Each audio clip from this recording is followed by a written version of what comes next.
예수 그리스도의 이름으로 기도합니다. 아멘.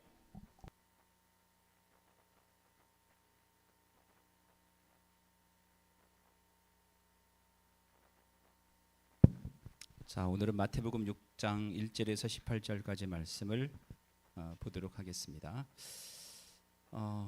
산상수훈 구조는 지난 시간에 봤던 것인데 5장 17절부터 7장 12절까지가 본론입니다. 그래서 17절에서 20절 사이에 보면은 너희 의가 바리새인보다 낫지 못하면 결단코 천국에 못 들어간다. 그러면 더 나은 의가 뭔가? 그래서 21절부터 48절까지는 윤리적인 의에 대해서 6가지로 설명이 되어 있고, 오늘은 3가지 종교적 의에 대해서 이제 말씀을 나누려고 합니다. 그래서 오늘 말씀을 1절서부터 18절까지 보면 계율을 보면은 다른 사람에게 보이기 위해서 구제하지 말라. 다른 사람에게 보이기 위해서 구제했다면은 너희는 이미 상을 받았다. 왜냐하면 사람들이 다 보고 저 사람 어려운 사람 도와주니까 참 대단한 사람이다. 이미 칭찬을 받았기 때문에 내가 너희에게 줄 상은 없다. 그래서 예수님이 우리에게 요청하시는 것은 은밀하게 구제하라. 다른 사람이 모르게. 그러면은 나중에 하나님 아버지께로부터 상을 받을 것이다. 그 다음에 이제 다른 사람에게 보이기 위해서 기도하지 말라. 우리가 이제 기도하는 모습을 보고 저 사람 굉장히 영적인 사람이다. 이런 칭찬을 듣기 위해서 기도하지 말라. 그렇게 기도하면은 상이 없다. 은밀하게 기도하라. 그 다음에 장황하게 길게 뭐 했던 말 또 하고 이런 식으로 중언부언하면서 기도하지 말라. 그건 너희가 그렇게 들으신다고 생각할 뿐이다. 하나님은 우리의 필요를 다 아신다. 그러면 어떻게 기도해야 되는가? 이렇게 기도하라 하면서 이제 9절부터 13절까지가 이제 주기도문이에요. 그래서 주기도문은 크게 이제 2가지로 나눌 수 있는데 3가지는 하나님과 관련된 기도. 하늘에 계신 우리 아버지 이름을 거룩히 여김을 받으시오며 이름이 거룩. 나라가 임하옵시며 하나님 나라가 이 땅에 임하고 뜻이 하늘에서 이루어진 것처럼 땅에서 이루어지다. 요 3가지죠. 인간의 필요에 관한 간구는 우리에게 일용할 양식을 주옵시고, 우리가 죄진 자를 용서해 준 것 같이 우리 죄를 용서해 주시고, 용서. 그 다음에 시험에 빠지지 않게 해달라고. 요 3가지입니다. 그 다음에 이제 그 용서라는 주제가 너무너무 예수님이 하신 말씀 중에 너무너무 중요해서 주기도문 안에도 용서가 있지만 또 예수님이 또 용서를 설명을 해요.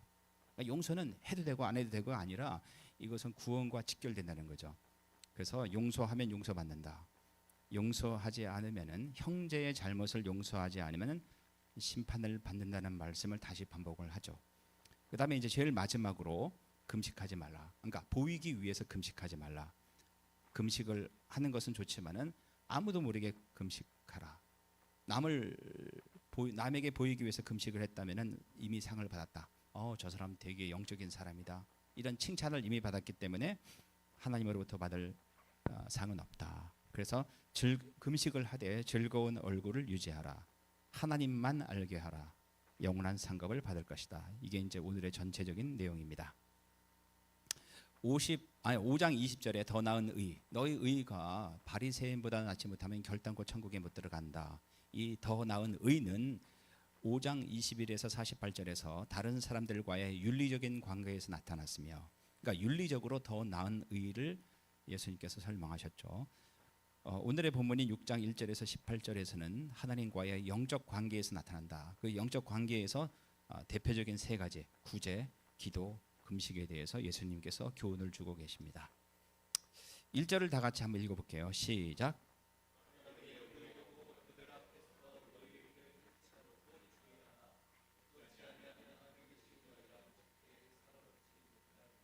예, 사람들은 누구나 다른 사람들한테 좋은 이미지를 보이고 칭찬을 받고 존경을 받으려는 마음이 누구나 다 있어요. 근데 이제 이것이 종교적인 의와 관련이 됐을 때 아무런 하나님으로부터 상급을 받지 못한다는 거죠. 의는 하나님의 뜻을 행하는 바른 행위다. 여기서 의로운 행위는 구제, 기도, 금식이다. 우리는 이제 칭이라는 말을 너무 많이 써서 나는 뭐 죄인이지만 하나님이 나를 의롭다 칭해서 뭐 대충 살아도 우리는 의로운 사람이야 이렇게 말을 하지만은, 그렇게 칭의를 한 이유는 의로운 행동을 하기 위해서 하나님 나에게 칭의를 줬다는 거죠. 이것이 세 가지, 최소한 세 가지 구제, 기도, 금식으로 나타나야 된다. 땅 위의 관점을 가질수록, 땅 위의 관점이 뭐예요? 세상 모든 사람들은 칭찬을 받고 인정을 받고 유명해지고 이걸 누구나 원한다는 거죠. 근데 이런 관점을 가질수록 하늘의 상이 줄어든다. 교회 안에서도 얼마든지 이럴 수가 있어요. 목사님들 모임에 가보면은 누구나 다 대부분의 목사님들은 큰 교회 목사님을 부러워하죠. 그래서 큰 교회 한 것을 어떻게 보면 자랑스럽게 여기기도 해요. 그런 이게 사실은 땅의 관점이죠. 여러분들도 이제 교회 다니면서 아 우리 교회가 컸으면 좋겠다. 우리 교회에 뭐 무슨 차가 있었으면 좋겠다. 이게 다 땅의 관점이죠. 이런 관점을 가질수록 하늘의 상이 줄어든다고 얘기를 해요. 하나님이 보시는 것은 다른 사람들의 존경이 아니라 마음의 동기다. 우리는 다른 사람들의 존경도 받고 천국에도 가고, 근데 사실 그렇지가 않아요. 동기가 바르지 않으면 행위는 가치가 없다. 다른 사람으로부터 칭찬을 받기 위해서 기도하고 구제하고 금식을 한다면은 그거는 전혀 하나님과 상관이 없는 행위라는 거예요. 2절을 읽겠습니다. 시작.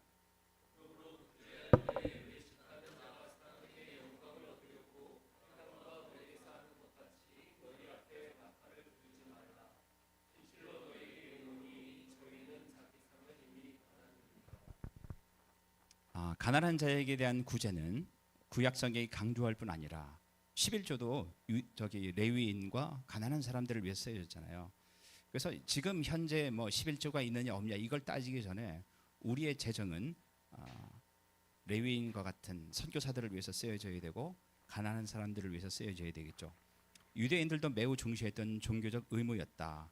예수님께서도 구제 행위 자체에 대해서는 아무런 문제를 제기를 안 하신다. 5장 40일에서도 이미 언급하셨고 19장 21절에서도 명령하신다. 또한 25장에서는 구제를 이제 예수님이 이제 25장에서 마지막 비유를 세 가지를 들죠. 근데 그 제일 마지막 비유가 양과 염소의 비유예요. 그럼 양과 염소를 나누는 기준이 뭐냐 이거죠. 구제거든요. 내가 목마를 때 마실 것을 주었고 배고플 때 먹을 것을 주었고 옷이 없을 때 입을 것을 주었고 내가 옥에 갇혔을 때 찾아와 주었고, 구제란 말이야. 구제를 하나님 나라 상속 조건으로 제시하신다. 근데 여기서 그 구제 자체는 반드시 우리가 해야 되는 건데 여기서 문제가 되는 것은 구제 자체가 아니라 그릇된 의도라는 거죠. 구제를 하는데 어떤 동기로 하느냐가 문제가 된다는 거예요.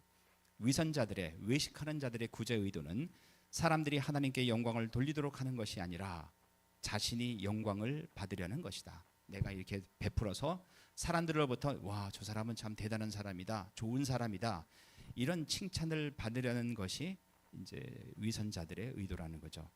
사람들에게 칭찬을 받으려고 행한 구제는 그 당사자에게 거저 준 것이 아니라 칭찬의 값을 받고 판 것이다. 자, 내가 어려운 사람을 도와줬어요. 도와줌으로 인해서 그 사람한테 내가 감사함도 받고 수많은 사람들한테 칭찬을 받았어. 이건 거래라는 거죠. 내가 도와주고 이미 받았기 때문에 하나님으로부터 받을 더 이상 상급은 없다는 거죠. 이로써 거래는 끝났고 따라서 하나님께 받을 보상은 없다. 3절 다 같이 시작.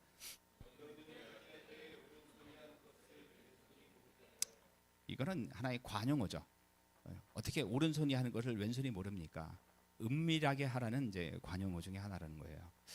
외식하는 자들과 대조적으로 모든 구제는 절대적으로 은밀하게 이루어져야 한다.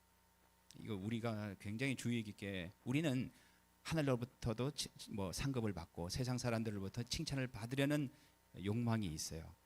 근데 둘 중에 하나를 택해야 돼요. 하나님께만 영광, 그러니까 하나님의 칭찬을 받고 세상 사람들로부터는 아무런 칭찬이 없어도 감사할 줄 알아야 된다는 거죠. 마지막 때 천국에 들어갈 의들은 자신들의 구제를 잘 기억하지 못할 것이다. 그래서 그 25장에 보면은 우리가 언제 주님을 대접했습니까? 우리가 언제 그랬습니까? 이렇게 얘기를 한다는 거죠. 제가 이제 유튜브에서 숏을 봤는데 차인표랑 션이라는 사람이 나왔어요. 션. 그 션이라는 사람이 뭔가 뭐 어려운 사람들을 많이 도와주는 일을 해요. 근데 자기가 어떤 어려움을 사람들을 돕는데 돈이 필요했대. 그래서 사람들한테 쭉 얘기를 했는데 차인표가 1억 원이라는 돈을 후원을 했다는 거예요.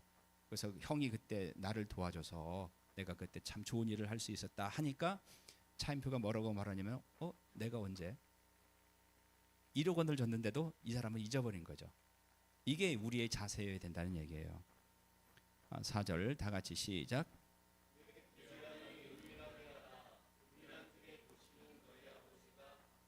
그래서 은밀하게 해라. 남들도 모르게. 그 다음에 하나님은 은밀한 중에 보신다. 제자는 자신의 구제로 말미암아 그 어떤 사람에게서도 칭찬받을 것을 기대하지 말아야 한다. 그러니까 이제 저도 이제 선교지에 있다가 왔지만은 선교지에서 좋은 점도 있었지만 어려운 거 되게 많잖아요. 근데 그 고생을 하고 한국에 돌아왔는데 왜 사람들은 나를 안 알아줄까? 이런 섭섭한 마음이 솔직하게 있었어요. 근데 제가 이런 말씀을 보면서 그런 생각조차도 하면 안 되겠다. 여러분 하나님 나라 일을 하든지 교회 일을 하든지 어떤 어려운 사람을 도울 때 누구로부터 아예 칭찬받을 생각을 하고 하지를 말라는 거예요. 인정을 받을 생각을 하지 말라는 거죠. 그래야지만 은밀하게 보시는 하나님으로부터 상급을 받을 수 있다. 그런 자에게 하나님께서는 보상을 베푸신다. 5절을 읽겠습니다. 시작.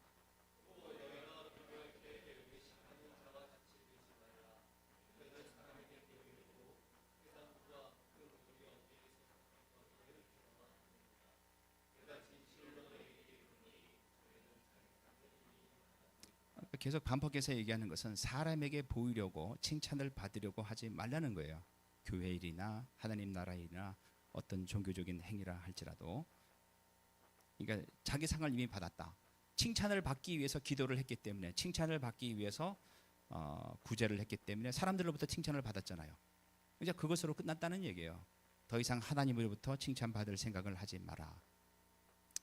성경에서 사람들은 여러 자세로 기도했다. 서서 기도도 했고, 앉아서도 했고, 무릎 꿇고도 했고, 땅에 엎드려서도 기도했다. 서서 손을 위로 올리는 것이 일반적인 기도의 자세였으며, 무릎을 꿇거나 땅에 엎드리는 것은 간절한 필요가 있을 때 했다. 하지만 중요한 것은 자세가 아니라 동기라는 거죠. 어떤 마음으로, 어떤 동기로 기도하느냐. 6절을 읽겠습니다. 시작.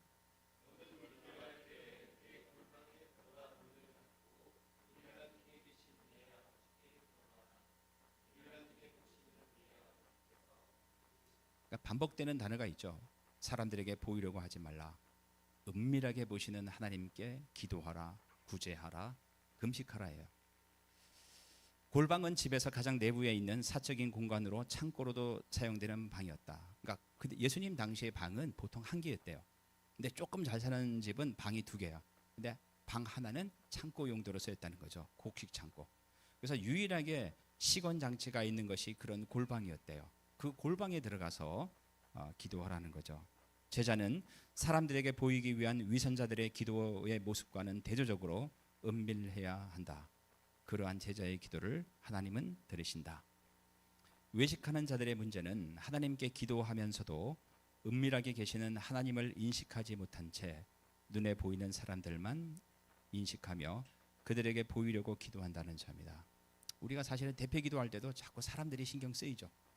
그리고 듣는 사람, 같이 기도하는 사람들도 저 사람이 기도가 틀리면 어떻게 할까? 왜 저렇게 기도하지? 기도로 사람을 자꾸 평가를 한단 말이에요. 하나님 앞에서 솔직하게 자기 마음을 얘기를 해야 되는데, 제자는 눈에 보이지 않는 하나님께서 아무도 볼 수 없는 골방에도 계신다는 사실을 인식하고 그분께만 집중하며 기도해야 한다. 주의할 점은 예수님이 이 권면을 대표기도나 합심기도 자체를 이제 합심 다 같이 기도합시다 했을 때 그 합심기도 자체를 금지하는 것으로 이해해서는 안 된다. 예수님도 사람들 앞에서 기도하셨고 예수님 승천 후 제자들도 자주 함께 모여 기도했다. 문제의 핵심은 기도의 장소나 방법이 아니라 기도의 동기라는 거죠. 기도는 은밀한 중에 하나님과만 가지는 개인적인 교제의 시간이다. 그래서 큐티라는 것도 생겼고 있는데 큐티를 하든지 어쨌든 여러분들이 개인적인 하나님과의 교제의 시간이 반드시 필요하다는 거예요. 따라서 다른 사람들에게 좋은 인상을 주려는 마음이 조금이라도 있어서는 안 된다. 나의 종교적인 모습이, 기도하는, 구제하는, 금식하는 모습이 다른 사람들의 평가를 기대해서는 절대로 안 된다는 거예요. 그래야만 상급이 하나님으로부터 온다. 7절 시작.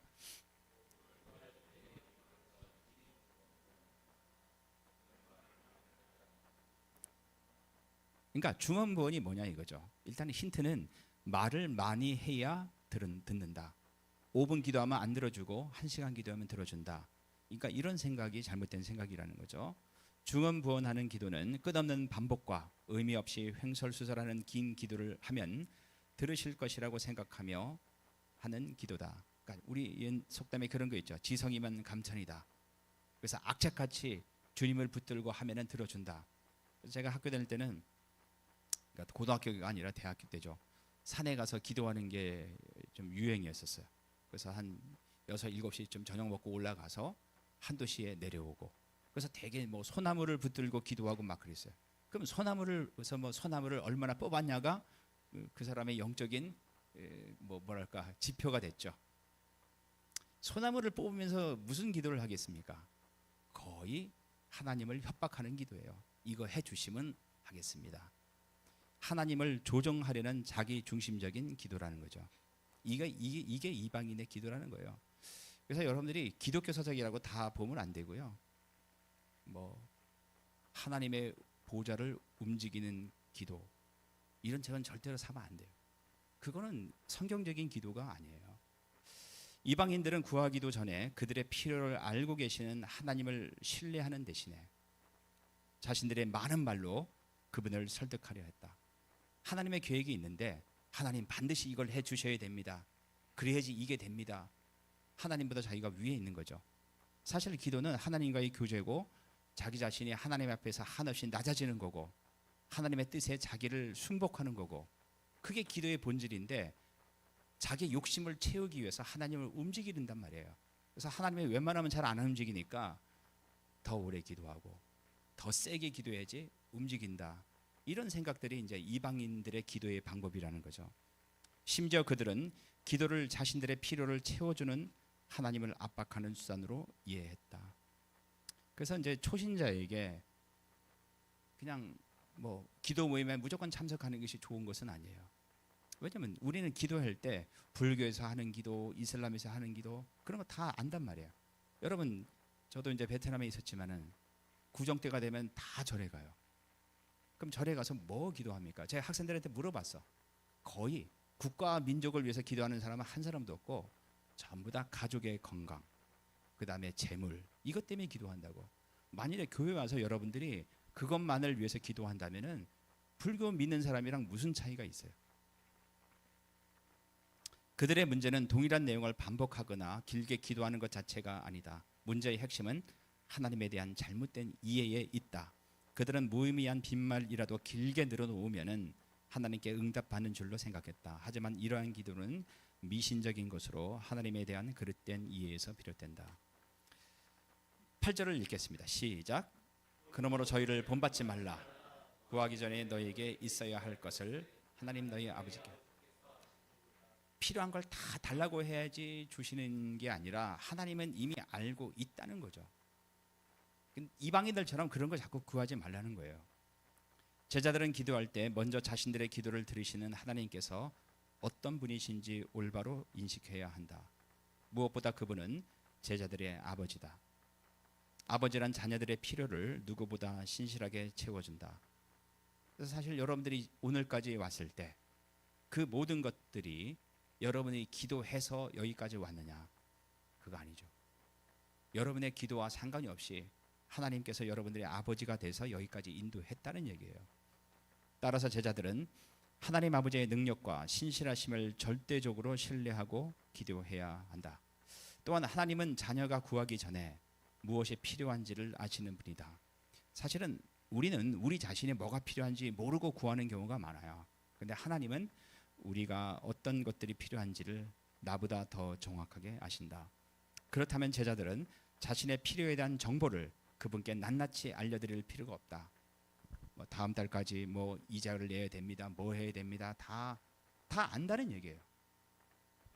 하나님께서는 그러한 정보의 전달보다 경외심과 신뢰, 하나님을 높이고 하나님을 신뢰합니다. 하나님께 헌신하겠습니다. 저를 사용하여 주십시오. 그리고 하나님의 의를 추구하는 태도를, 이러한 태도를 기대하신다는 거죠.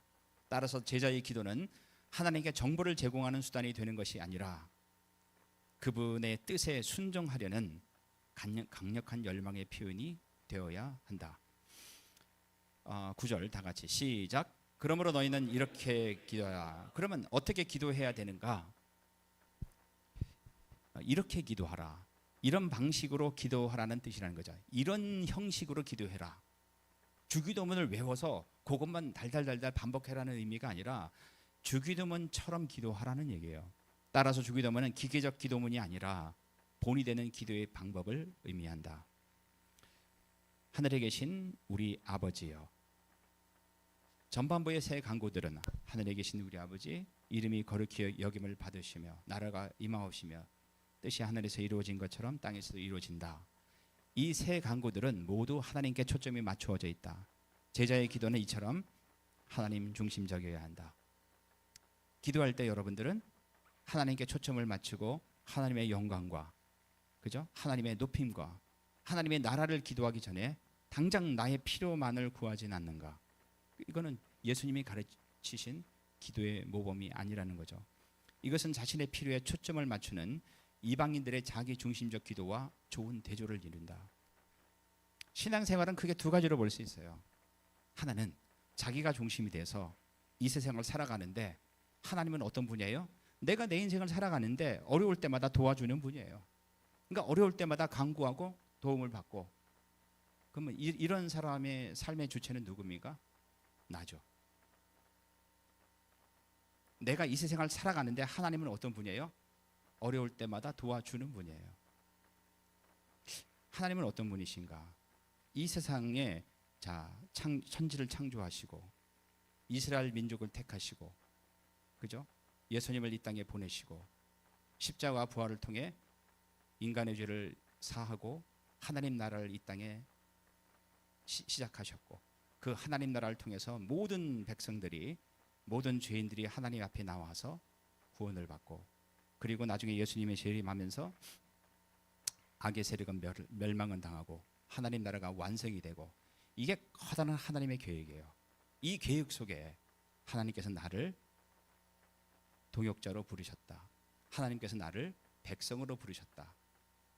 이런 개념과 내가 내 인생의 주인이 돼서 살아가면서 어려울 때마다 하나님 나를 도와주고 내가 기도를 열심히 하고 금식하니까 복권이 당첨이 되고 주식이 3배로 뛰고 이런 것과는 너무 차이가 나죠. 저는 제가 이제까지 공부한 바에 의하면은 이쪽인 경우에는 전혀 믿는 게 아니에요. 전혀 믿는 게 아니다. 그건 예수 그리스도를 주라 고백하는 것이 아니죠. 제자의 기도는 하나님 중심적이어야 한다. 여러분 이제까지 무엇을 위해서 기도했습니까? 나의 사업과 나의 건강과 나의 경제와 우리 자녀들과 그거 자체가 잘못된 건 아니지만 그것만을 위해서 기도했다면은 그거는 자기 중심적 기도라는 거죠. 이제 우리는 우리의 기도가 하나님 중심적 기도로 바뀌어야 된다. 이것은 자신의 필요에 초점을 맞추는 이방인들의 자기 중심적 기도와 좋은 대조를 이룬다. 만약에 우리가 자기 중심적 기도를 한다면은 그 불교도와 무슬림과 차이가 전혀 없죠. 다 같이 읽겠습니다. 시작. 이름이 거룩히 여김을 받으시오며. 구약에서 하나님의 이름은 곧 하나님 자신을 지칭한다. 하나님의 이름을 우리 아까 찬양했죠. 모든 이름 위에 뛰어난 이름. 그 예수님의 이름을 높인다는 것은 다른 말로 얘기하면 하나님을 높인다는 얘기예요. 이름은 하나님 자신을 지칭한다. 하나님의 이름이 거룩히 여김을 받는다는 말은 사람들이 제자들의 삶을 보고 하나님의 거룩하심을 인정하고 찬양하게 되는 것을 의미한다. 지금 한국 사회가 되게 혼란스럽죠. 어떤 것이 정답인지 모를 수도 있어요. 근데 한 가지 분명한 것은 세상에 수많은 사람들이 교회를 보고 손가락질을 하느냐, 교회를 보고 정말 하나님이 살아계신 것을 느끼느냐, 이거를 우리가 반문을 해봐야 돼요. 여러분, 교회가 사이즈가 크고 작고가 문제가 아니에요. 그게 아니라 교회가 크고 작고가 문제가 아니라 그 교회 다니는 사람들을 보고 그 교회를 보고 세상 사람들이 손가락질을 하는가? 저 사람 어떻게 세상에 저런 사람들이 있는가? 이런 분명한 얘기를 듣지 못한다면은 우리가 반성을 해봐야 된다. 10절 다 같이 시작. 나라가 임하옵시며. 하나님 나라가 이 땅에 오라는 얘기죠. 하나님의 나라는 제자의 기도와 관심의 주제다. 사실은 우리 삶의 중심이죠. 아까 얘기했죠. 하나님 나라가 중심이냐, 내 개인의 삶이 중심이냐. 내 개인의 삶의 중심이라면은 안타깝지만은 그거는 아직은 예수님의 제자가 되지 않았다는 증거예요. 예수님의 제자가 안 됐다는 얘기는 정확하게 얘기하면은 하나님의 자녀가 아니라는 얘기예요. 예수 그리스도를 믿는다는 것은 관점을 바꾸는 거예요. 내 중심으로 살다가 하나님 나라 중심으로 바꾸는 거예요. 완전히 패턴 자체를. 여러분이 뭐 직업을 다 포기하고 선교사로 나가라는 얘기가 아니라 우리가 어떤 직업을 갖든지 간에 하나님 나라의 중심이냐 나 중심이냐 이 부분을 명확하게 해야 된다는 얘기예요. 하나님 나라는 이미 현존해 있으며 지금 세상 가운데서 계속 자라고 있다. 그렇다면 이 기도는 없는 것을 임하게 해달라는 기도가 아니다. 나라가 이 땅에 임하옵시며 이미 땅이 임했는데 뭘 임하냐 이거죠. 그럼 이 기도의 의미는 뭔가? 제자들은 지금 이 세상 가운데 이미 현존하는 하나님의 통치가 사람들에게 더욱 충만하게 경험되도록 기도해야 한다. 하나님의 통치를 받은 사람의 특징이 뭐예요? 팔복에 나오는, 그죠? 심령이 가난한 자, 그죠? 뭐 애통하는 자, 이런 사람들의 특징이 뭐예요? 하나님의 통치를 받고 있다는 거죠. 용서하는 자, 희생하는 것, 뭐 오리를 가라고 하면 십리를 가고. 여러분 정치를 보면 알겠지만은 양부가 있습니까? 제가 이제 제일 가슴 아픈 거는 어느 한쪽이 죽어야 문제가 해결돼. 이쪽이 죽든지 이쪽이 죽든지 이쪽이 살든지 이런 양극단이 너무나 가슴 아픈 현실이에요. 그래서 저는 정치에 대해서 우리가 참여를 해야 되지만은 큰 기대를 갖지 말라. 그들이 예수 그리스도 안에서 깨어지지 않는 한 아무리 민주주의를 외쳐도 절대로 이상적인 하나님의 나라가 이루어지지 않는다. 우리는 전혀 새로운 차원의 하나님 나라 운동을 하는 사람이라는 얘기예요. 다른 한편으로 하나님의 나라는 미래의 완성의 때를 바라본다. 그죠? 예수님이 재림하고 하나님 나라가 완성이 되겠죠. 이 하나님 나라의 완성은 세상 끝에 드러나게 될 것이다. 따라서 제자들은 이 완성의 때가 도래하기를 위해서 기도해야 된다. 그래서 제자는 두 가지를 놓고 기도해야 돼요. 이 땅에 하나님 나라가 임했는데 이 하나님의 나라가 확장될 수 있도록. 이 확장된다는 얘기는 막 전도해서 사람들이 교회에 차고 넘친다는 의미 정도가 아니라 교회에 들어온 사람들이 다 자기 자신을 내어놓고 자기가 중심이 아니라 예수 그리스도 중심으로 팔복에 나타난 삶을 사는 것을 얘기해요. 두 번째는 현재 하나님 나라를 위해서 기도할 뿐만 아니라 장차 미래에 이 땅에 도래할 하나님 나라를 위해서 기도해야죠. 다 같이 읽겠습니다. 시작. 뜻이 하늘에서 이루어진 것 같이 땅에서도 이루어지다. 하나님 나라가 세상에 임하는 구체적인 현상은 사람들이 하나님의 뜻에 순종하는 모습으로 나타난다. 최소한 산상수훈에 나타난 말씀을 순종하는 모습으로 나타난다는 얘기예요. 아무리 뭐 100명, 1000명이 교회 다녀도 이 말씀은 이론이고 세상에 사는 것은 세상이야. 세상 사람과 똑같이 사기치고 그렇게 산다면은 그거 10,000명이 모여도 그거 교회 아니에요. 여러분 성경을 보세요. 어떻게 그게 예수 그리스도의 제자가 되겠습니까? 하나님의 말씀에 순종을 해야죠. 그래서 여러분들이 산상수훈은 현대 삶에 안 맞아 그런 얘기할 자격이 우리는 없다고. 그럼에도 불구하고 우리는 그렇게 살아야 되는 것이 제자의 본질이에요. 따라서 하나님의 나라가 임하기를 기도하는 제자는 자신이 먼저 그 하나님의 왕권, 곧 그분의 뜻에 순종하게 해달라고 기도해야 된다. 뭘 순종하는가? 최소한 산상수훈에 나타난 만큼 살려고 노력을 하란 얘기예요. 그리고 그렇게 살았을 때 성령이 우리를 통해서 능력을 발휘하기 시작한다는 얘기예요. 예수님께서도 아버지의 뜻에 순종하기 위해 간구하셨다. 제자는 하나님의 뜻을 거스르는 악한 세상 가운데. 세상 사람들은 절대로 양보 안 해줘. 상대방을 죽여야 내가 성공하죠. 그런데 우리는 악착같이 내가 희생하고 내가 손해보고 내가 양보하고 그런 삶을 살아야죠. 이 세상에서 그렇게 살면 어떻게 됩니까? 아마 성공하기 어려울 거예요. 그래서 팔복에서 얘기하잖아요.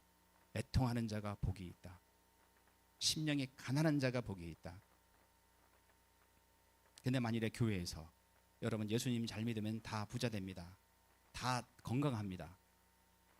이 세상에서 누구보다도 행복하게 살 수 이런 식으로 가르친다면은 예수님의 산상수훈과 너무도 다르지 않나. 하나님의 뜻이 온 세상에 완전히 이루어지는 때를 간절히 고대하며 이를 위해 기도해야 된다. 이 세상을 거스리며 산다는 것이 굉장히 어렵죠. 굉장히 어려워요.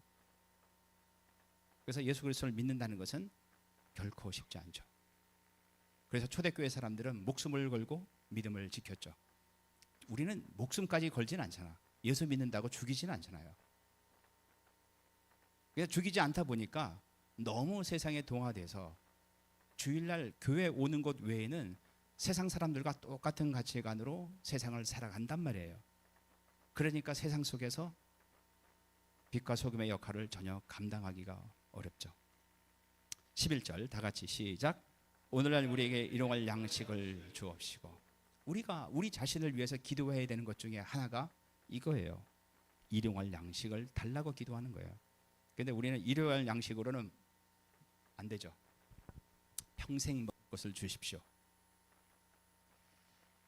우리 자식들 대대로 먹을 것을 주십시오. 이렇게 기도를 하죠. 이것은 하나님을 전적으로 의존하는 것을 뜻하는 기도이다. 하루하루 하나님이 안 주시면 나는 살 수 없는 존재입니다. 이걸 고백하는 거란 말이에요. 이스라엘 백성들이 광야에서 자신들의 생존을 하나님께서 그날그날 공급하시는 만나에 의존했듯이 이제 새 이스라엘인 제자들은 자신들의 생존을 매일매일 하나님께 온전히 의존해야 된다. 여러분이 뭐 아파트가 여러분 이름으로 되어 있고 은행에 매덕이 있다 할지라도 이런 자세로 살지 않으면은 그거는 제자가 천국 백성이 아니라는 거예요.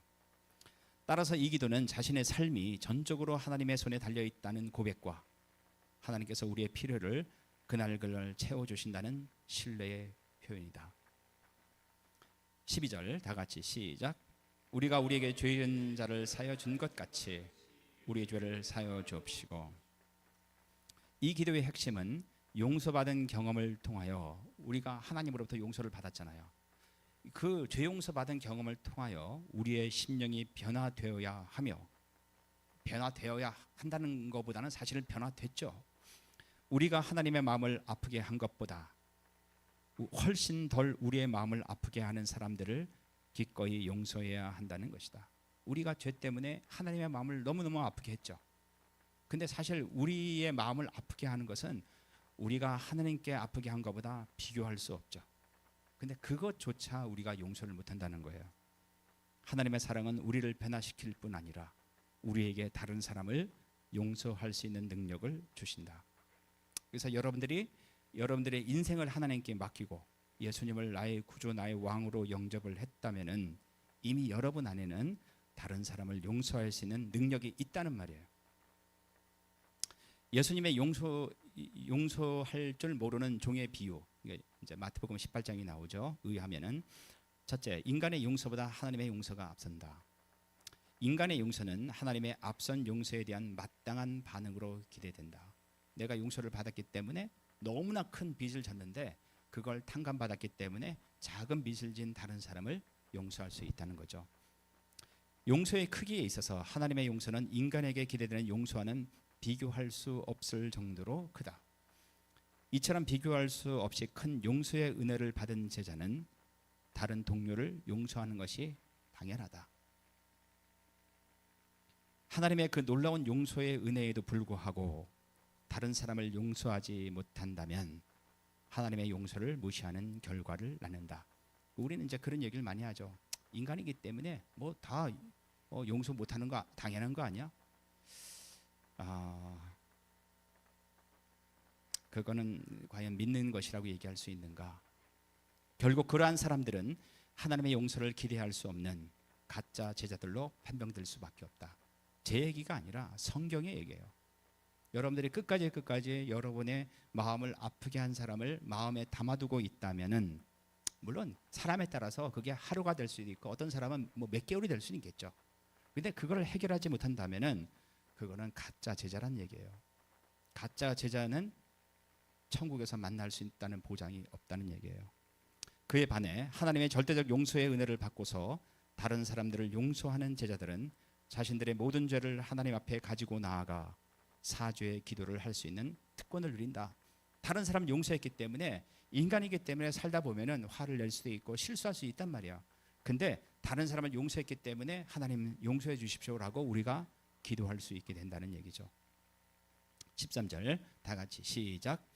우리를 시험에 들지 하지 마옵시고 다만 악에서 구하옵소서. 나라와 권세와 영광이 아버지께 영원히 있사옵나이다. 요 괄호는 원래 사본에는 없는데 나중에 발견된 사본에 추가가 돼 있어요. 그래서 이거는 나중에 교회 초대교회에서 이거를 넣어서 예배 시간에 사용했나 보다 해서 이제 가로를 친 거죠. 이 기도는 인간이 죄의 위험 앞에서 지극히 연약한 존재라는 사실을 전제한다. 시험, 이제 헬라어로 페이라스모스라고 하는데, 이 시험이라는 단어는 시험과 유혹이라는 이중적 의미를 갖는다.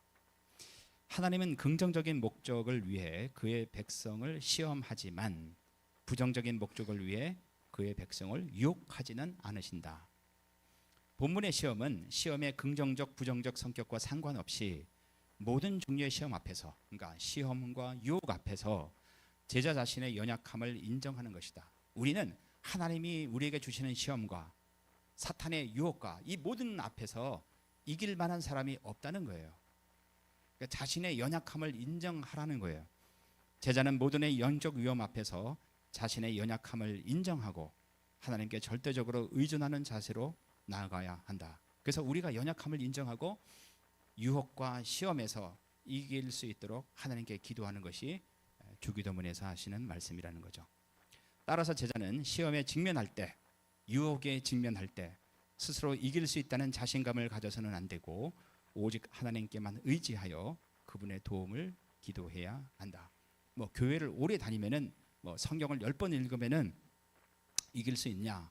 마찬가지라는 거예요. 여러분, 목사를 아무리 오래 하고 아무리 오래 해도 똑같이 이런 죄와 유혹에 넘어질 수밖에 없다는 거죠. 늘.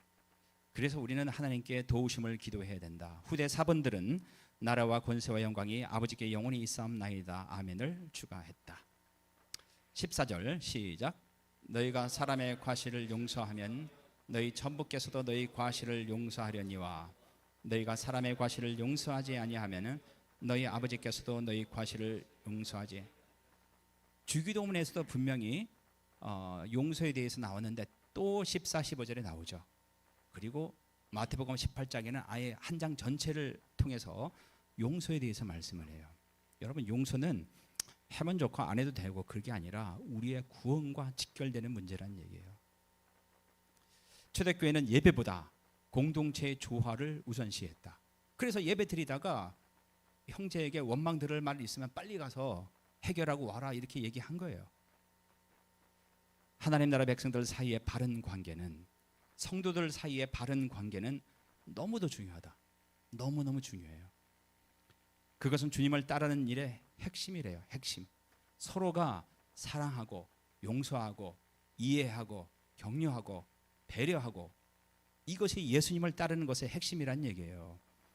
성도들 간의 올바른 관계는 용서와 사랑을 통해서 이루어진다. 그러니까 예수님께서 하시는 교훈 중에서 용서에 대해서 도대체 몇 번 얘기하냐고. 주기도문에서 했다가 또 사람들이 까먹을까 봐 그 다음에 또 얘기한다는 얘기예요.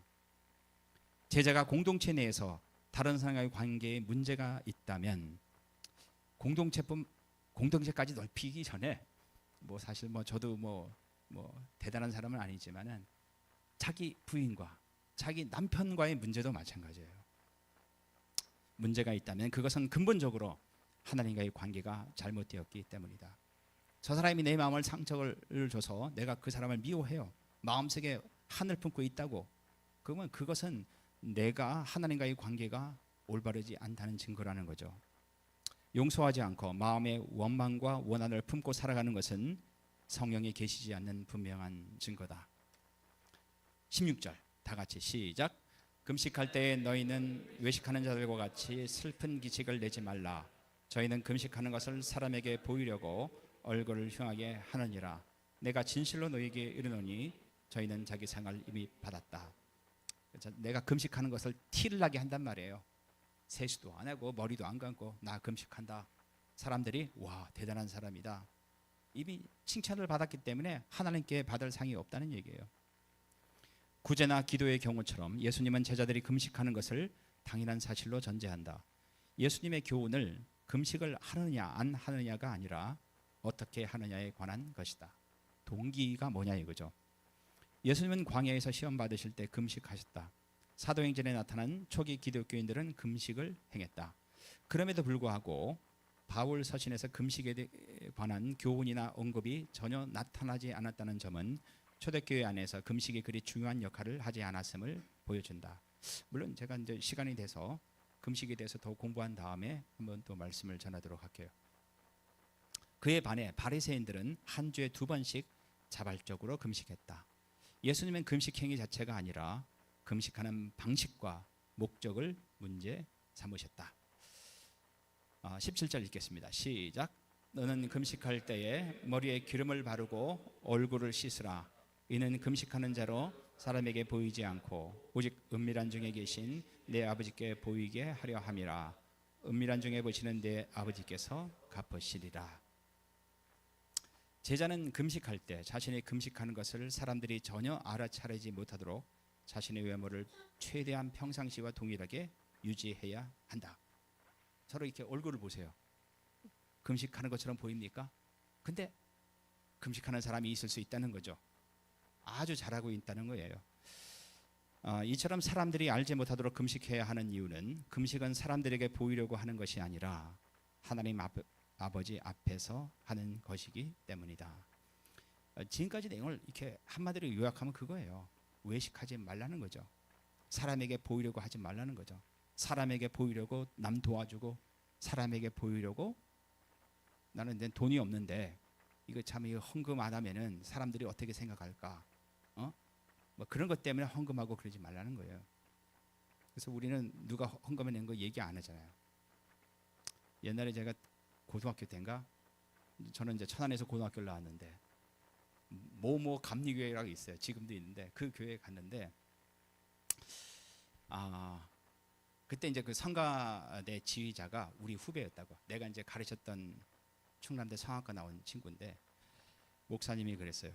그 이제 누구 어떤 집사님 뭐 감사헌금 드렸습니다. 쭉 읽고 뭐 기도 제목도 얘기하고 그래요. 근데 이 봉투를 딱 들었는데 약간 느낌이 이상해. 그래서 봉투를 딱 열어보니까 500원짜리가 드는 거예요. 동전이.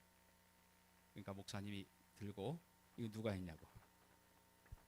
그래서 이제 앞에 계신 아주 가난한 어떤 권사님이 손을 드니까 대놓고 이제 뭐라고 하신 거예요. 얘가 이 충격을 받아갖고 나중에 그 교회를 그만뒀죠.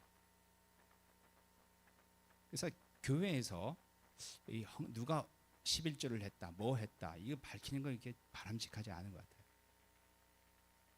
제자는 사람들에게 보이든 하나님 아버지께 보이든지 둘 중 하나를 선택해야 된다. 나는 사람에게 보이려고 할 건지 하나님께만 보이려고 할 건지 선택해야 돼. 둘 다에게 보이는 것은 불가능하기 때문이다. 그렇지 않고는 그 진실성을 보장받기 어렵다. 교훈. 구제의 중요성. 예수님은 종교적 의의 첫째 교훈으로 구제를 말씀하셨다. 모든 것이 풍족한 현대 사회이지만 모든 것이 풍족한데 한국 사람들은 자기가 풍족하다고 생각하는 사람이 거의 없죠. 아파트 있고 차 있고 다 있어도 나 풍족한 사람 아니야 이렇게 생각하죠. 우리 주변에는 여전히 굶주리고 헐벗은 사람들로 넘쳐난다. 어제 저희 약국에 자주 오는 우다야라는 청년이 있어요. 우다야 94년생이에요. 그러니까 이제 토요일마다 이제 약 조제하러 와요. 뭐 어디가 그러니까 이제 노동자니까 스리랑카 사람이에요. 우리 큰 아들보다 한 살이 많아서 이제 기억을 하는데 그래서 이제 그때 이제 그 조제 돈을 안 받고 너 나랑 한 30분 얘기할 수 있냐? 그러니까 할 수 있대. 그래서 내가 드링크 주고 뭐 하면서 얘기를 했죠. 얘기를 해보니까 스리랑카에서 한 6천 명이 그 EPS 토픽 노동자 시험을 6천 명이 본대요. 응시자가 6만 명인데 2천 명이 한국에 온대요. 그러면 5만 8천 명이 떨어지는 거야. 5만 8천 명은 오고 싶은데 올 수 있는 방법이 없는 거예요. 그래서 만일에 학비를 이제 회사에서 대주고 유학을 오면은 뭐 올 애들이 좀 있겠냐 하니까 많다는 거죠. 그러면 그 보통 이제 스리랑카에서 대학을 졸업하면 얼마 받느냐? 그러니까 보통 한 200에서 300달러 받는데요. 베트남도 그러나? 하여튼 200에서 300달러 받는데. 그럼 너는 지금 얼마 받냐? 그러니까 350만 원 받는데요. 그러니까 몇 배죠? 한 열 몇 배 되겠죠. 그러니까 이제 길을 쓰고 한국에 오려고 하죠. 근데 문제는 그 2, 300달러 받는 회사도 취직하기가 어렵다는 거예요. 그러니까 이제 최빈국 중에 하나죠. 방글라데시는 더하죠. 그러니까 우리는 이제 민족성이 워낙 강하기 때문에 다른 나라 민족들을 생각 안 하죠. 우리만 잘 먹고 잘 살면 돼. 근데 하나님 나라 입장에서 본다면은 그곳에 있는 사람들의 가난을 해결해 주는 것도 우리가 해결해야 될 문제 중에 하나예요. 먹을 것만 주는 게 아니라 사실은 일자리도 제공해 주고 기술도 주고 이렇게 해야 되겠죠. 근데 이제 우리는 열심히 교회만 다니죠. 교회에 헌금만 하죠. 우리 주변에 어렵고 힘든 사람은 전혀 관심이 없죠. 그건 제자의 삶이 아니라는 얘기예요. 이들을 위해 그리스도인은 너그럽게 나눠야 한다. 우리는 너무 많은 것을 가지고 있으면서 너무 적게 드린다. 여러분들이 우리 주변에 잘 사는 사람 보면 내가 늘 못 사는 것처럼 보이지만은 잠깐만 동남아로 갔다 오면은 우리가 굉장한 부자라는 것을 알게 돼요. 반면에 신약 사람들은 신약 교인들은 너무 적게 가지고도 너무 많이 드렸다. 고린도후서 8장 2절. 이게 이제 초대교회 성도들과 우리의 차이점인 것 같아요. 구제는 의무가 아닌 특권이다. 은밀한 구제는 근데 다만 할 때 은밀하게 하란 얘기예요. 모든 것이 주님께로부터 왔음을. 주님께로부터 왔기 때문에 그 온 것 그대로 주는데 뭐가 아까워요. 근데 내가 이 모든 것을 내가 노력해서 얻었어. 그러면 하나라도 주는 게 아깝죠. 우리의 상급이 하늘에 있음을 고백하는 믿음의 행위다. 내가 은밀하게 도왔을 때 하늘에서 상급이 있다는 것을 안다면은 안 할 일이 있습니까? 여러분 투자 잘하잖아요. 미래를 보고 주식에 투자하잖아. 왜? 나중에 더 큰 돈이 들어오니까. 똑똑한 사람들은 은밀하게 투자를 하는 거예요. 왜? 영원한 하늘나라의 상급이 있기 때문에. 은밀한 구제. 그리스도인 너그럽게 구제해야 하지만 한 가지 조건이 있다. 은밀하게 구제해야 한다는 것이다. 은밀한 구제는 하나님께서 그리스도를 통하여 우리에게 베푸시는 은혜가 얼마나 크고 놀라운지를 깨달을 때만 가능하다. 우리가 구제를 왜 못하는가? 깨닫지 못하니까. 내가 어떤 상황에서 어떻게 죄 용서를 받고 어떻게 하나님 나라 백성이 되고 예수 그리스도의 제자가 되는지를 모르니까 못 도와주는 거예요. 그럴 경우 우리의 구제는 계산적일 수 없다. 그것은 놀라운 하나님의 은혜에 대한 지극히 작은 감사의 표현일 뿐이다. 양보다 신뢰를 바탕으로 하는 기도, 중언부언하지 말라는 거죠. 기도의 양과 길이로 하나님을 설득할 수 있다는 것은 큰 착각이다. 중요한 것은 우리가 기도하는 대상이 하늘에 계신 우리의 아버지라는 사실을 깨닫고 그분과의 인격적 신뢰 관계 속에서 의미 있게 기도하는 것이다. 그래서 여러분들이 개인적인 기도의 시간이 꼭 필요해요. 그래서 여러분이 집에서 골방에서 기도하는 것도 필요하고 뭐 차 안에서 하는 것도 필요하고 기도의 시간을 정해놓고 하는 것도 좋지만은 여러분 순간순간 하시면 돼요. 때로는 일하는 중에 하나님께 도움을 구하는 간단한 기도가 한두 시간의 공허한 기도보다 훨씬 더 바람직한 기도일 수 있다. 그러니까 무식하면 용감하다고 제가 잘 몰라갖고 약국을 하게 됐어요. 해보니까 20년 몇 년 전에 했다가 이게 너무 많이 바뀌었고 도대체 약이 100개가 있으면 내가 아는 게 한두 개예요. 옛날에 있던 약 다 없어졌어요. 환자들이 더 알아. 환자들이 그 약 저기 있다고 나한테 얘기해주고 내가 얼마나 창피했는지 모르죠. 그 조제하는 기계를 처음 다뤄보니까 이게 기계가 뭔가 에러가 생겼는데 해결할 방법이 없어요. 손님들은 줄을 서 있고 진짜 죽는 줄 알았어요.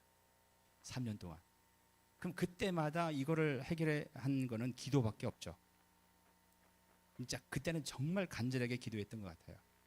그러니까 매번 출근하면서 도와달라고 하는 것이 주된 기도였죠. 그래서 지금은 이제 그 기도의 응답으로 아주 잘 하고 있어요. 그리고 감사한 거는 그 정도 실수를 했으면은 환자들이 다 떠나야 되는데 그래도 이 사람들이 끝까지 우리 약국을 오더라고. 그게 은혜죠. 제가 이제 그 과정을 겪으면서 이게 기도다. 그래서 기도를 시간을 정해놓고 물론 하는 것도 좋지만은 걸어가면서 일을 하면서 하란 말이에요. 사람의 필요보다 하나님 나라 중심의 기도. 흔히 그리스도인들은 많은 기도를 하지만 대부분의 시간을 하나님께 자신의 필요에 대한 정보를 전달하는데 허비한다. 우리 애들이 이렇습니다. 이렇습니다. 이렇습니다. 그거 하나님 다 아는데 계속 그것만 얘기해요. 그래서 이렇게 해야 됩니다. 자기가 이제 해답까지 주죠. 그리고 자신의 계획과 목적을 이루어 달라고 하나님을 설득하는데 온 정성을 쏟는다. 하지만 이러한 기도는 하나님을 제대로 알지 못하고 하는 이교도들의 기도나 다를 바가 없다. 불교나 뭐 다른 힌두교랑 차이가 없다는 거죠. 우리는 우리의 필요를 간구하기에 앞서서 하나님의 이름이 거룩히 여김을 받고 그분의 나라와 그분의 뜻이 우리 자신의 삶 전 영역에 그리고 세상 가운데 이루어지기를 위해서 기도해야 된다. 이렇게 기도를 하면요, 뭔가 일이 있을 때 하나님의 나라를 위해서 이 사람을 만난 게 한 것이 아닌가, 나에게 이런 기회를 주는 것이 아닌가, 이런 영적인 예민함을 가지게 된다는 얘기예요. 이처럼 하나님 중심적 기도를 드린 후에 비로소 우리 필요에 관련하여 기도하되, 우리 필요를 얘기해줘. 일용할 양식을 주옵시고, 그죠? 반드시 앞서 기도한 하나님 나라 관점에서 기도해야 한다. 즉 우리의 필요와 관련해서 우리의 목표나 계획을 관철하려는 기도보다는 오히려 그것들을 하나님의 뜻에 굴복시켜 달라는 기도를 드려야 한다. 올바른 구제와 헌금. 구제나 헌금은 사람이 아닌 하나님을 의식해서 드려야 한다. 하나님을 기쁘시게 하기보다 사람을 의식해서 구제나 헌금을 해서는 안 된다. 따라서 구제나 헌금을 한 사람들의 명단을 주보에 싣는 것은 성도들의 위선적인 행위를 조장할 가능성이 매우 높다. 제자는 구제나 헌금한 것을 잊고 살아야 된다. 나중에 그 교회가 나중에 무슨 분란이 있을 때 성도들이 왜 싸웁니까? 내가 이 교회에 헌금한 게 얼만데, 헌금한 게 얼마니까 나도 이 교회 지분이 있다는 거예요. 그러니까 그동안 헌금은 하나님께 한 게 전혀 아니죠. 여러분 잊어버리세요. 착한 일을 하고 잊어버리라고. 주기도문의 주제 하나님의 나라. 하나님 나라는 예수 그리스도를 통해 전 인류와 피조 세계에 하나님의 구속사적 통치가 이루어지는 나라다. 여러분 그 십자가의 의미가 우리의 죄만 용서받고 사하는 것으로 끝나는 게 아니에요. 우리를 변화시켜서 십자가에서 과거에 내가 죽고 예수님께서 부활하신 것처럼 새로운 인생에 태어나는 것을 얘기해요. 새로운 인생이 태어났다는 것은 가치관이 전혀 새로운 인류로 재창조됐다는 얘기예요. 관점이 다르다는 얘기죠. 관점이. 그런 사람들이 많아졌을 때 그게 바로 하나님 나라의 통치가 이루어진다는 얘기예요. 우리가 죄와 욕심에 사로잡혀 사탄의 지배를 받다가 일단은 우리가 욕심이 없어야 돼. 세상에서 욕심이 없으면 성공하기 어려워요. 근데 우리는 이 세상에서 성공하려고 태어났습니까? 우리는 사람들한테 칭찬받으려고 이 세상 사는 거 아니에요. 우리가 뭐 국회의원이 돼서 사람들 앞에 떳떳하게 내세우는 것이 영광입니까? 제가 봤을 때 정치인들은 천국에 가면은 천국에 못 가겠지. 나 마지막 심판 때 다 떨어질 거예요. 그 특권을 가지고 도대체 뭘 했냐 이게. 여러분 그 하나님 나라의 관점에서 본다면은 세상 사람들한테 내놓을 만한 직업이 있다, 내놓을 만한 특권이 있다, 그거 다 쓸데없어요. 하나님 앞에서 가난하게 살아도 하나님 말씀대로 올바르게 살았냐, 그게 천국에서 크다고 인정받는 거예요. 여러분 마태복음을 읽어보면서 우리가 그걸 깨달아야 돼요. 그걸 안 깨달으면은 여전히 교회 다니면서 세상적 가치관 갖고 남들과 싸워서 이기려고 하고 더 높아지려고 하고 더 칭찬받으려 하고, 그게 사탄의 지배를 받고 있다는 증거라는 얘기예요. 예수를 통해 사탄의 지배에서 벗어나 예수님을 믿는다는 게 뭐예요? 그런 자기 욕심, 자기 중심적인 삶에서 예수님을 통해서 벗어나서 이제 전혀 새로운 이타적인 삶을 사는, 하나님 나라를 위해서 자기 꿈과 모든 야망을 버리는, 희생하는, 사람들한테 칭찬을 아예 기대하지 않는 그런 사람으로 바뀌는 거예요. 하나님의 구속사적 통치를 받을 때, 그럴 때 성령께서 나를 통해서 역사하죠. 우리는 하나님 나라를 소유하게 된다. 영원한 하나님 나라에 들어갈 수 있게 된다는 얘기예요. 우리를 통해 이 세상은 하나님 나라의 영역이 되며, 근데 신기하게 그런 볼품없고 아무런 재산도 없고 힘도 없는 그 작은 그리스도인들을 통해서 이 세상이 조금씩 조금씩 바뀌어 간다는 말이에요. 또한 우리를 통해 이 세상은 하나님 나라의 영역이 되며 예수님께서 재림하실 때 하나님 나라가 완성이 된다. 저는 약국을 하기 싫은데 어떻게 하다 보니까 이거 언제 맨날 언제 그만두냐 이것만 생각하고 있는데, 그래도 하나님이 나에게 주신 교훈을 저는 많이 깨달을 수 있었어요. 그러니까 가장 낮은 곳에 가서 하나님께 매달리면서 기도할 수가 있었고, 또 하나는 제가 사실은 애들이랑 할머니 할아버지 별로 안 좋아하거든요. 근데 약국에 맨 아픈 사람만 오고 할머니 할아버지 나오니까, 그러니까 자식들은 다 잘 됐어. 자기 자식이 상급 공무원이고 다 그래요. 근데 결론은 뭐냐면 할머니 혼자 살아요. 아픈데 약을 갖다 줄 사람도 없고 밥 해줄 사람도 없고 다 어렵게 살아요. 그 사람들이 진짜 지팡이 끌고 유모차 같은 거 끌고 약국에 오는 거예요. 그죠? 그러면 그 사람 얘기를 30분씩 들어주고. 그래서 이게 하여튼 그분들은 하여튼 우리 약국에 오면 기분이 좋대요. 그래서 하여튼 할머니 할아버지 팬들이 생기고 있어요. 네. 경제적으로는 전혀 도움이 안 되지만은 저는 이게 하나님 나라가 확장이 된다고 생각을 해요. 우리가 그렇게 살아야 된다는 얘기예요.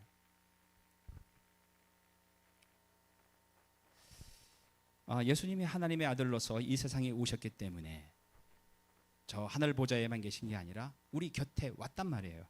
죽음과 부활을 통해 우리를 사탄의 지배에서 벗어나 하나님의 지배를 받게 했기 때문에, 그래서 우리가 그 지배를 받아서 우리의 관점이 달라지고 우리가 소원하고 우리가 좋아하는 게 달라졌죠. 옛날에는 나 혼자 잘 먹고 잘 살면 다 했는데 지금은 어떻게 하면은 다른 사람을 도울까? 그러니까 내가 이제 우리 차상민 선교사 보면은 이거 맨날 밑빠진 독에 물 붓기 같아요. 유학생들한테 그렇게 고생을 하는데 애들은 어느 정도 했다가 또 빠져나가고, 그거 세상 사람들 관점에서 보면 그건 굉장히 비효율적이고 비경제적인 거죠. 근데 이제 우리가 예수님을 믿어서 그런 열망을 가져서 지치지 않고 그 일을 하게 됐다는 거예요. 부활한 예수님께서 말씀과 성령을 통해 자신의 백성을 매일 찾아오시기 때문에 하나님의 나라는 이 세상에서 계속해서 이루어지고 있다는 거예요. 자, 다시 한번 얘기하지만은 이 하나님의 나라는 똑똑한 정치인들, 힘이 있는 사람들로 인해서 이루어지는 것 절대로 아닙니다. 여러분 아무리 믿는 장로가 대통령이 돼도 하나님 나라가 안 돼요. 이 하나님의 나라는 누구를 통해서 이루어지냐? 우리 같이 이름 없는 사람들을 통해서 가장 낮은 곳에서 이루어지는 거예요. 초대교회가 그랬고 지금까지 종교개혁을 통해서도 마찬가지예요. 여러분 큰 교회 건물이 지어진다고 그 교회가 한국 사회를 변화시키지 못해요. 우리는 작지만은 우리를 통해서 작은 불씨가 큰 불을 일으키듯이 그런 운동이 일어났으면 좋겠단 말이에요. 근데 제가 이제 한국 기독교를 보면서 가슴이 아픈 거는 사람들이 자꾸 교회 와서 세상적인 가치관을 가지려고 해요. 교회 와서 자신의 세상적인 꿈을 이루려고 한다고, 부자가 되려고 하고 힘을 가지려고 하고. 그 옛날에 또 그랬죠. 어떤 대통령이 됐을 때 어느 교회 가야지 한 자리 얻을 수 있고. 그 가치관을 깨부시지 못한다면은 그거 제재가 아니래도요. 그래서 여러분들이 마태복음 다시 한번 읽어보세요. 사복음서 예수님이 하신 말씀을 읽은 다음에 바울 서신으로 가야 돼요. 그래야지 사도 바울이 한 말을 정확하게 이해해요. 따라서 그리스도인들은 이미 하나님 나라 안에서 살고 있다. 그러므로 제자는 현재 이 땅에 임한 하나님의 나라와 장차 예수님의 재림으로 완성될 하나님 나라를 위해 그 나라에 합당한 백성으로 살 수 있도록, 그 하나님 나라를 위해 맡겨진 사명을 잘 감당할 수 있도록 기도하는 것이 우리 기도의 중심이 되어야 할 것이다. 기도하겠습니다. 하나님 아버지, 감사를 드립니다. 죽을 수밖에 없는 저희 죄인들을 하나님의 자녀로 삼아주시고 새로운 가치관을 가지고 전혀 새로운 나라를 위해 우리의 인생 전체를 바치게 하심을 감사합니다. 산상수훈의 예수님의 말씀이 현 시대의 사정과는 전혀 맞지 않지만은 우리가 그 길을 가기 위해서 부르심을 받았고 죄 용서함을 받았고 또 그것을 위해서 성령께서 우리 안에 계신 것을 확신합니다. 우리 자신의 이익을 위해서, 유익을 위해서 사는 것이 아니라 하나님 나라를 위해서 우리 자신을 희생하는 저희가 되게 도와주시고, 그것이 우리의 기도의 중심이 될 수 있도록 도와주시옵소서.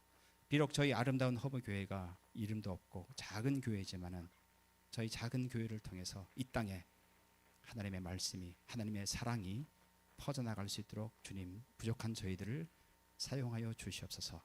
예수님의 이름으로 기도했습니다. 아멘.